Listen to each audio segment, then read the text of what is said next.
We've just got some massive news regarding Space Marine 2. It's all about the brand new patch. Massive buffs seem to be incoming. Let's jump in. Let's talk about it. I've just walked through the door. I've just got back from Scotland. Spoiler alert, it's full of Scottish. Don't go there. Just kidding. I love Scotland. Let's jump in and let's get waffling about this brand new patch, which is coming this week for Space Marine 2. As we always do, we're going to jump over to this window so you can see the information that I'm about to read from, and we can just go along it together.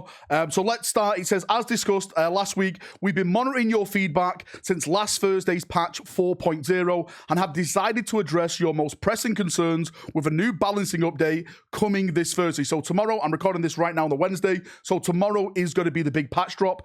Before we get to the details of the new patch, we want to thank you all for being so involved with the game and making your opinion heard. While we notice criticism with regards to difficulty and adjustments, and rightly so, we'd like to thank you for your very positive feedback on the new termination map. It is a great map. I love the map. The Bio Titan is cool. I keep seeing some people destroy it without the actual weapons themselves, but you know, you find bugs within bugs. No matter the feedback, we're grateful that you feel so passionate about Warhammer 40,000 Space Marine 2. The key takeaway for me personally is that I forgot that once a game comes out, it's no longer dev's game, it's yours first and foremost. Okay, yeah, I kind of agree with that. It's the community that shapes the game going forward. It's nice to see the developers getting this involved with the community. A lot of developers just walk away once the game's out and like, all right, we've got your money now, see you in a bit. So yeah, it's great to see this. This is why moving forward, we'd like to harness this energy by establishing public test servers. They would let you try out major balancing updates and make your voices heard before we push onto public branches. We're hoping these are available around early 2025, so stay tuned to our channels for more info. That's great. That is absolutely fantastic. People can test it, give the feedback, and we can get the right mix of balance and whatever. And then once the patch is out, hopefully it works for everyone who's involved. Massive thumbs up on that one. The AI director and enemy spawns. This was a massive talking point. I was trying to say in my videos about, you know, the balance and what I didn't like about it is that yeah, for the lower levels, for the people who are not as skillful probably as like me and you, they were having a really, really bad time with it. So hopefully they've addressed this. Here's our reasoning before patch 4.0. When the game came out in September, the ruthless difficult win rate hovered about around 60%. Weeks later, with the changes introduced by patch 3.0, we saw the same win rate had jumped to over 80%. And we received a lot of feedback stating that the game had become too easy. I've seen people saying the game had become too easy. I'll be honest with you. I said the game was too easy, but it was easy for like tryhards like me. A lot of people were still finding it difficult. With patch 4.0, our aims was to tweak the enemy spawns to increase, by the way, don't blame Valrak.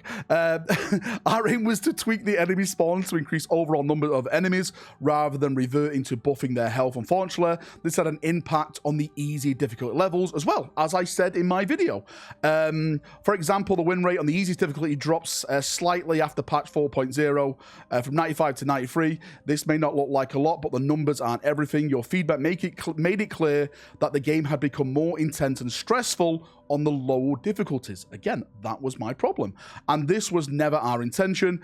As I personally emphasized in interviews, Space Marine 2 is all about power fantasy. It is. And patch 4.0 negatively impacted that for many. I just want to thank the developers for just seeing it, right? This is great, right? The developers have said, we messed up and they're fixing it. That is massive from developers. It really, really is. I absolutely, if I could, I'd kiss this developer team, but I'd give them Nurgle's rot. This is why we're rolling back to these changes. Extremist enemies spawn rates in minimal, average, and substantial difficulties will revert back to the pre-patch 4.0 levels and will be significantly reduced in ruthless difficulty to hopefully strike a balance between how hard the game was at launch and how easy it became with patch 3.0. And scrolling down to weapons, and this is where it seems a big buff now. It says weapons only in operations mode, so this is not PvP. I'd just like to go on record and say Operations PvE and PvP are completely two different games in Space Marine 2, and they should be balanced as two separate games in Space Marine 2. If you get a bolter increase with PvE, that could be absolutely massive and game-breaking when it comes to PvP. So it's nice that they're doing it like this, like it's only in operations with these buffs. Maybe some things will get buffed and debuffed and whatever in certain modes, but it's nice to see them in those modes. They're giving in that attention.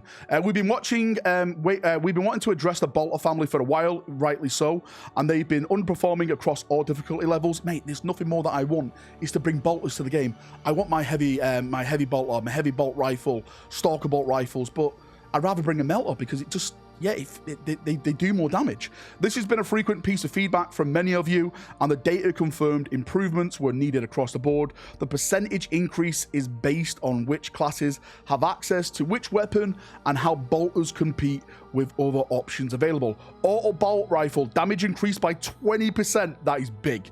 Bolt rifle damage increased by 10%. Heavy bolt rifle damage increased by 15%. Oh, mate. Heavy bolt rifles back on the menu, boys. Stalker bolt rifle, damage increased by 10%. Marksman bolt carbine, damage increased by 10.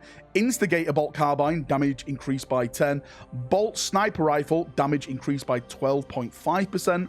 Bolt carbine, damage increased by 15%. Oculus bolt carbine increased by 15%. And the heavy bolter damage increased by 5%. I cannot wait to test these out and see what damage I can bring to the battlefield. Hopefully, fingers crossed, this is going to be an absolute massive thing for bolters in this game. There's a little bit on the difficulty settings. Let's start with Ruthless.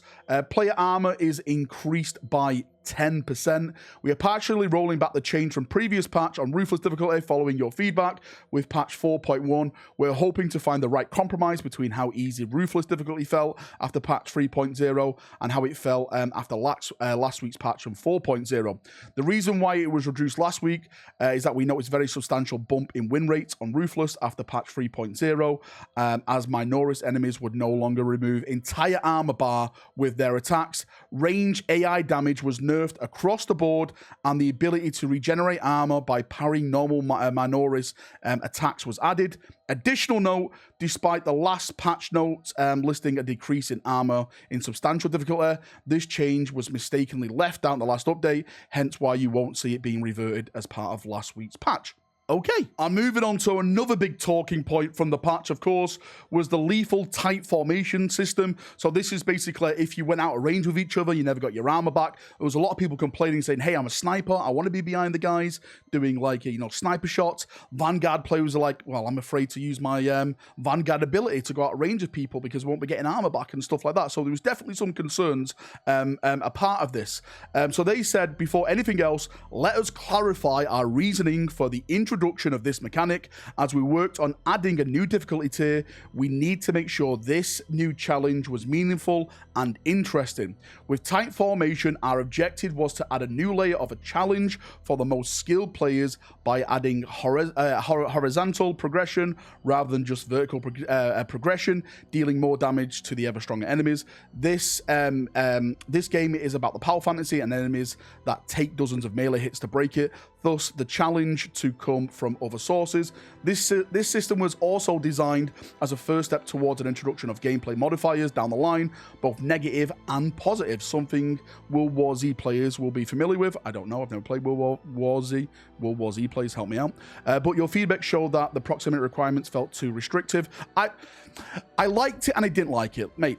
Like I said, I do think it adds a different layer of challenge to the game, but with the classes that we've got, I don't think it works that well. Like it says here, look, classes like Assault and Vanguard felt especially penalized as playing them effectively requires a certain freedom of movement. It does. If you're playing Vanguard, you're using your Vanguard ability to jump around, right? To interrupt things. Assaults, they're flying across the map, smashing down. So when you played them and you went out of range, I was getting a lot of stick from players. Hey, you're going too far out. I'm like, I'm playing the class as I'm supposed to play it.